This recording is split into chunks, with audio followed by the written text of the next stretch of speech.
El tema que vamos a tratar es la situación de los negros en Estados Unidos hasta la década de los años 60. Desde los orígenes de Estados Unidos en 1776 hasta la Guerra de Secesión, la condición jurídica de los negros fue de esclavitud. Se les obligaba a trabajar en las plantaciones de tabaco, algodón y caña de azúcar en los estados del sur de Estados Unidos, en lo que constituía lo que podríamos llamar una especie de colonialismo interno.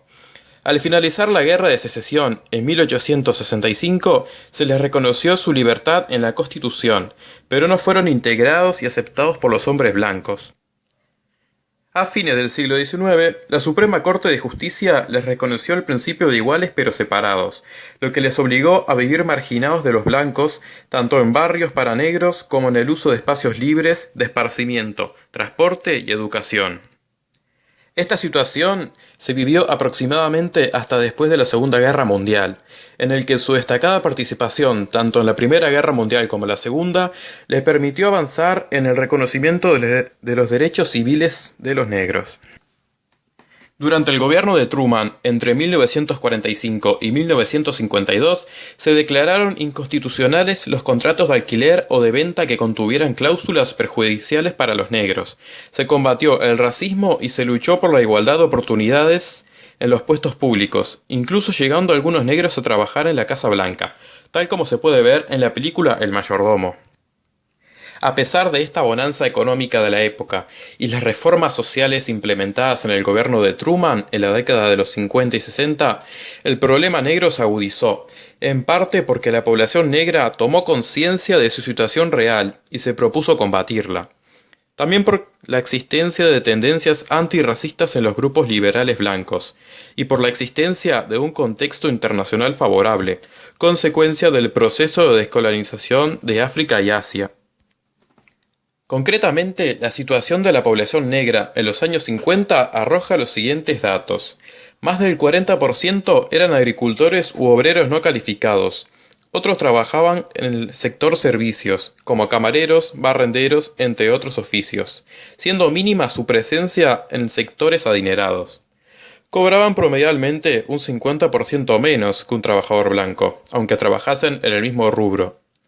La mitad de las familias pobres en Estados Unidos eran negras, y la expectativa de vida para los blancos era de 64 años, mientras que para los negros era de solo 53 años. Debido a este racismo existente en la sociedad, los negros se agruparon en las iglesias para negros, donde practicaban todo tipo de actividades que los unía como comunidad. También hacían reuniones en las escuelas donde podían mejorar su situación por medio de la educación. Y fundamentalmente por medio de la prensa se denunciaban hechos como la brutalidad policial o se promovían a los candidatos negros a las elecciones locales, y se despertaba la conciencia de los negros como sector oprimido dentro de la sociedad. Tenemos dos grandes grupos de protesta en esta época. El primero fueron los legalistas o también llamados gradualistas. Lo componían tanto negros como blancos que estaban dispuestos a luchar contra las injusticias sociales. Promovían el empleo de la no violencia basada en la fe católica e inspirada también en la filosofía de Gandhi, que impulsaba métodos pacíficos de resistencia al racismo. Su máximo exponente y más conocido fue Martin Luther King, que basaba su filosofía de lucha en la hermandad inspirada en la fe católica. Como métodos de acción usaron la protesta, las sentadas y el boicot contra comerciantes o líneas de ómnibus que maltrataban a los negros y los hacían sentarse en distintos lugares que a los blancos. El otro movimiento más radical fueron los movimientos separatistas. Surgieron como protesta ante los ataques cada vez más violentos por parte de racistas blancos como miembros del Ku Klux Klan contra los negros.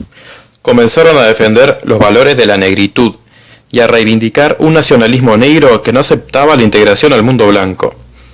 Proclamaron el llamado poder negro en las regiones y territorios donde eran mayoría, y proponían la violencia como arma contra el racismo.